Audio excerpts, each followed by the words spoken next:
Hello students, welcome back. हम आज next topic पढ़ेंगे, टाइप्स ऑफ केमिकल रिएक्शंस। पिछली क्लास में हम पढ़ चुके थे कि केमिकल रिएक्शंस और उनकी इक्वेशन को कैसे बनाया जाता है, और आज हम केमिकल रिएक्शंस के टाइप्स पढ़ेंगे। तो हमारी एनसीईआरटी बुक में हमको केमिकल रिएक्शन के 4 टाइप पढ़ाए गए हैं। कौन कौन से? Combination reaction, decomposition reaction, displacement reaction and double displacement reaction. ठीक है। अब एक टाइप का चार्ट बना के मैंने आपको ज़्यादा एक्सप्लेन करने की कोशिश की है। आप इसको स्क्रीनशॉट लेके अपने पास समझने के लिए रख सकते हो। ठीक है। तो type of chemical reaction, combination reaction,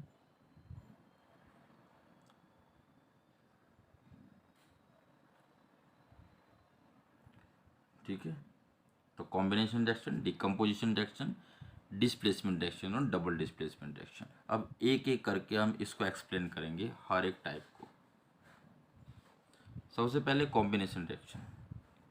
combination reaction कौन सी रिएक्शन होती है? ऐसी रिएक्शन जिसमें दो या दो से ज़्यादा रिएक्टेंट आपस में रिएक्ट करें और एक सिंगल प्रोडक्ट बनाएं, उस रिएक्शन को हम कॉम्बिनेशन रिएक्शन। कॉम्बिनेशन का मतलब ही क्या होता है? कंबाइन करना होता है। ठीक है। तो कुछ एग्जांपल लेके मैं आपको एक्सप्लेन करूँगा। जैसे कार्बन है,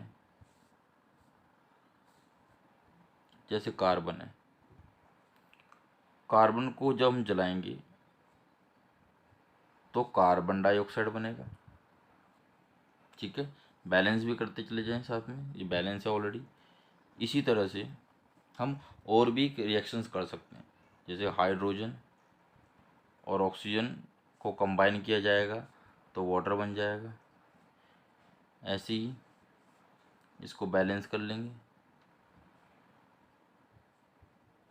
फिर ऐसे एक और एग्जांपल ले लेते हैं, कैल्शियम ऑक्साइड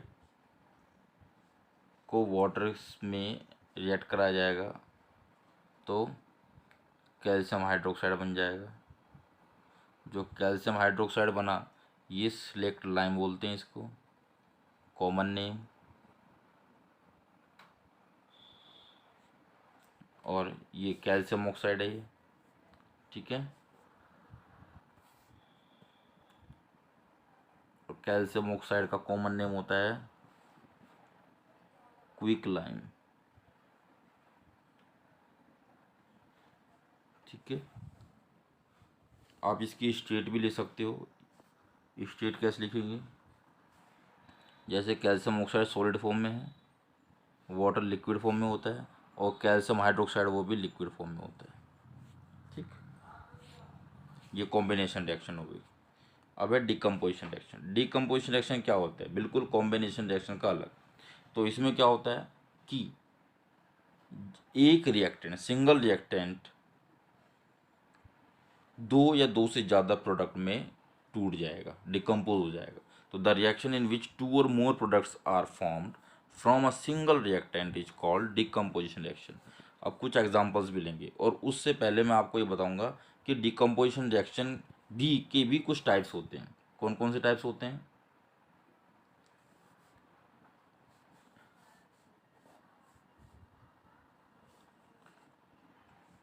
तीन टाइप्स पढ़ेंगे अभी इसके हम। एक होता है थर्मल डिकम्पोजिशन,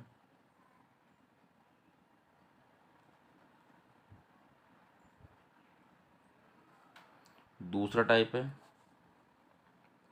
इलेक्ट्रोलिटिक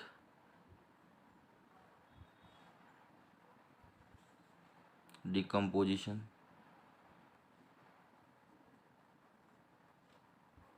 और एक है फोटोलिटिक।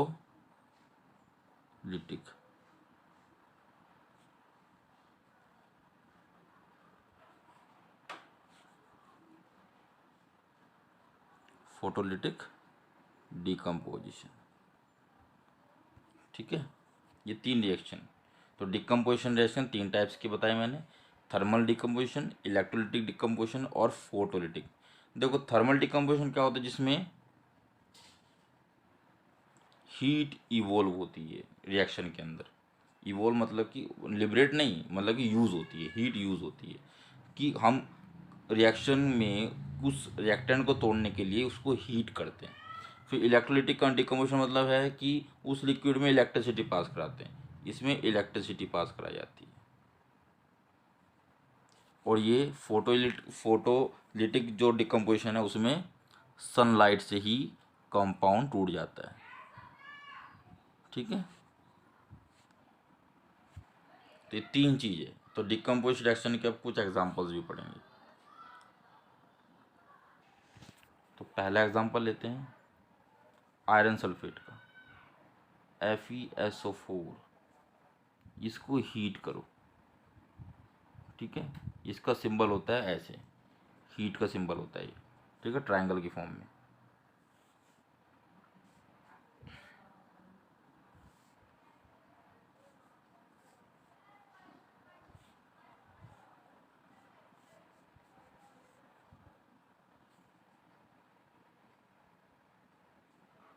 क्या बनेगा?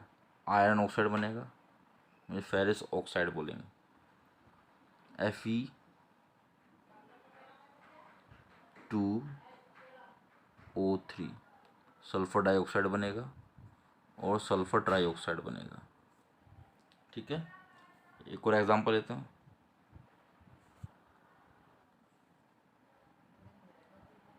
H2O water. इसमें इलेक्ट्रोलिसिस होगा, इलेक्ट्रोलिसिस। तीनों का एक एग्जांपल बताऊंगा मैं, ठीक है। इलेक्ट्रोलिसिस मतलब इलेक्ट्रिसिटी पास कराएंगे, तो हाइड्रोजन अलग हो जाएगा, ऑक्सीजन अलग हो जाएगा। अब तीसरा एग्जांपल लूँगा मैं फोटो इलेक्ट्रिसिटी वाला, मतलब फोटो इलेक्ट्रिक वाला, फोटोलिसिस जिसको मैंने बताया था, जो सनलाइट से टूट जाए। तो AgCl2 सिल्वर लेंगे, सनलाइट की प्रेजेंस में क्या होगा, सिल्वर अलग हो जाएगा और क्लोरीन अलग हो जाएगी। ठीक है, अब इनको बैलेंस कर लेते हैं। बैलेंस करेंगे, देखो आयरन में यहाँ पर 2 लग जाएगा, और ये 2 है तो यहाँ पर 2 लगेगा, यहाँ पर 2 लग जाएगा। बैलेंस करें सिंपल, तो यहाँ पर AgCl है ना, तो यहाँ पर AgCl लगाएंगे, यहाँ पर Cl, तो यहाँ पर 2 आ जाएगा, यहाँ 2 आएगा, यहाँ पर 2 आ जाएगा। ठीक है, ये डिकम्पोज रिएक्शन के मैंने तीनों टाइप बता दिए। पहला थर्मल, जिसमें हीट यूज़ होती है। दूसरा इलेक्ट्रिसिटी, में इलेक्ट्रिसिटी पास कराते हैं जिसमें, और तीसरा फोटोलिटिक, जिसमें सनलाइट के प्रेजेंस में ही जो सिल्वर क्लोराइड है वो टूट जाता है। ठीक है, और 2 कंपाउंड बन जाते हैं, सिल्वर और क्लोरीन अलग अलग हो जाते हैं। ठीक है, नेक्स्ट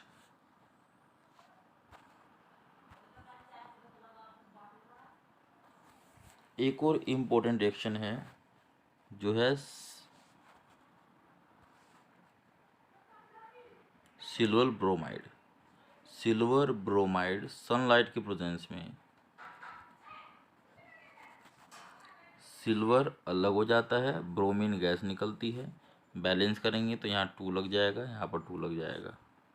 ठीक है, अब ये जो रिएक्शन है सिल्वर ब्रोमाइड वाली रिएक्शन जो सनलाइट के प्रेजेंस में होती है, ये रिएक्शन इस्तेमाल होती है कहाँ पर,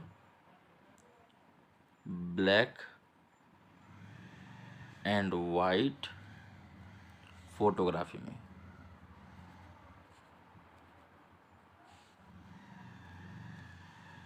ठीक है, ये ध्यान रखना है। नेक्स्ट रिएक्शन है डिस्प्लेसमेंट रिएक्शन। डिस्प्लेसमेंट रिएक्शन कौन सी रिएक्शंस होती हैं? डिस्प्लेसमेंट रिएक्शन वो रिएक्शन होती है जिसमें जो ज़्यादा रिएक्टिव मेटल होता है वो कमज़ोर या लेस रिएक्टिव मेटल को डिस्प्लेस कर देता है उसके सॉल्ट में से। ठीक है, और सबसे अच्छा एग्जांपल है आयरन और कॉपर सल्फेट का। देखो आप थोड़ा सा यहाँ पर समझोगे तो आयरन और कॉपर सल्फेट की रिएक्शन होगी। कॉपर सल्फेट ये ब्लू कलर का जो सॉल्यूशन है वो कॉपर सल्फेट है। ठीक है, आयरन ये नेल है, ये वाली आयरन इस्तेमाल की गई है इसमें। ठीक, तो जब इसका रिएक्शन होगा तो क्या होगा, आयरन ज़्यादा रिएक्टिव है, आयरन ज़्यादा रिएक्टिव है कॉपर में से। तो हम मेटल देखेंगे, पहला मेटल ये है, दूसरा मेटल कॉपर है। तो आयरन जो है वो ज़्यादा रिएक्टिव है कॉपर से। इसलिए आयरन ने क्या किया, कॉपर सल्फेट में से कॉपर को हटा दिया इन द सेंस कॉपर अलग हो गया, है ना। और आयरन जो है कॉपर की जगह रिप्लेस हो गया और आयरन सल्फेट बना दिया। ठीक है, तो हुआ क्या, जो कॉपर सल्फेट सॉल्यूशन था वो फेड हो जाएगा, उसका कलर बहुत हल्का पड़ जाएगा। ये देखिए, ये फेड हो गया। ठीक है, और ये जो नेल है, इस नेल पर क्या जम गया, ये जो नेल है इसके ऊपर आयरन सल्फेट की लेयर बन गई। ठीक है, तो ये डिस्प्लेसमेंट रिएक्शन की बहुत अच्छी एक एग्जांपल था, बहुत अच्छी रिएक्शन थी, जो कि एनसीईआरटी में बार बार पूछी जाती है, तो ये बहुत ज़रूरी आपको समझ में आनी चाहिए। उसके बाद है double displacement reaction. Double displacement reaction वो रिएक्शन होती है जिसके अंदर आयंस का एक्सचेंज होता है। आयंस दो टाइप्स के होते हैं, पता ही होगा आपको। आयंस दो टाइप्स के होते हैं, एक होता है कैटायन जो पॉजिटिव चार्ज होता है, और एक होता है एनायन जो कि नेगेटिव चार्ज होता है।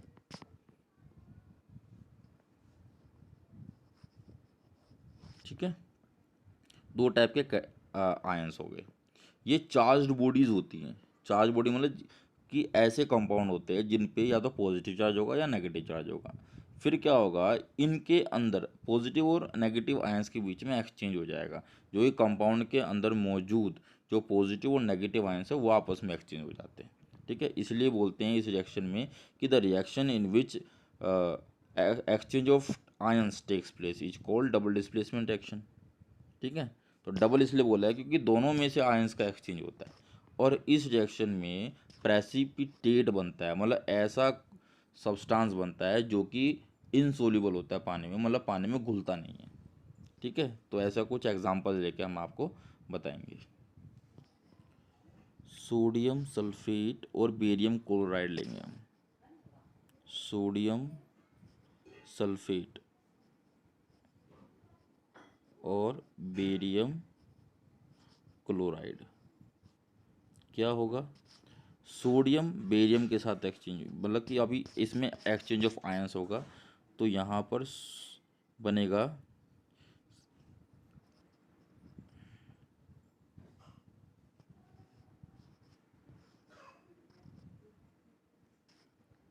बेरियम सल्फेट बना लेंगे और सोडियम क्लोराइड बन जाएगा। ठीक है, और ये यहाँ पर जो ये बना, एक मिनट ढंग से लिख देता हूँ।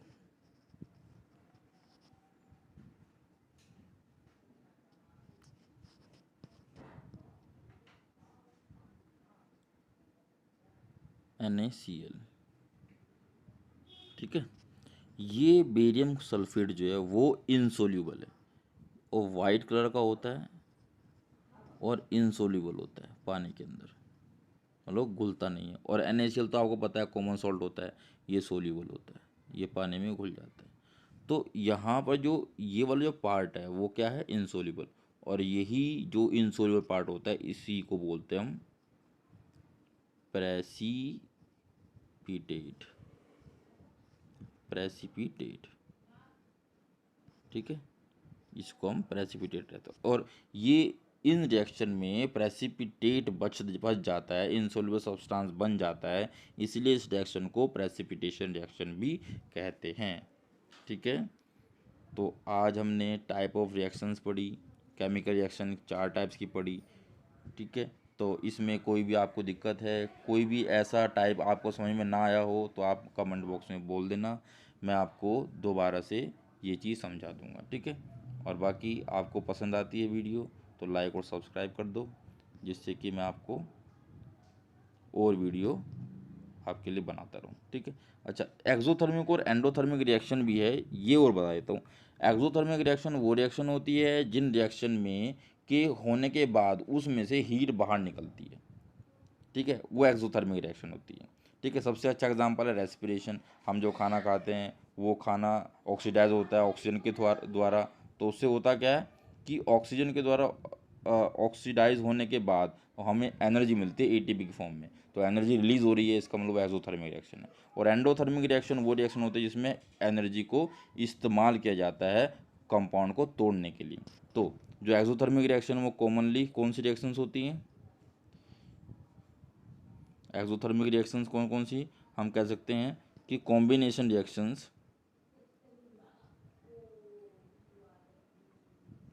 रिएक्शंस नॉर्मली एक्सोथर्मिक होती है। और एंडोथर्मिक रिएक्शन जो होती हैं वो डिकम्पोजिशन रिएक्शंस होती है, क्योंकि इसमें एनर्जी इस्तेमाल की जाती है कंपाउंड को तोड़ने के लिए। डिकम्पोजिशन रिएक्शन, ठीक है, ये चीज़ें ध्यान। एक्सोथर्मिक रिएक्शन कॉम्बिनेशन रिएक्शन हो सकती हैं और एंडोथर्मिक रिएक्शन डिकम्पोजिशन रिएक्शंस होती हैं। ठीक है, तो आज के लिए इतना ही। ठीक है, ओके।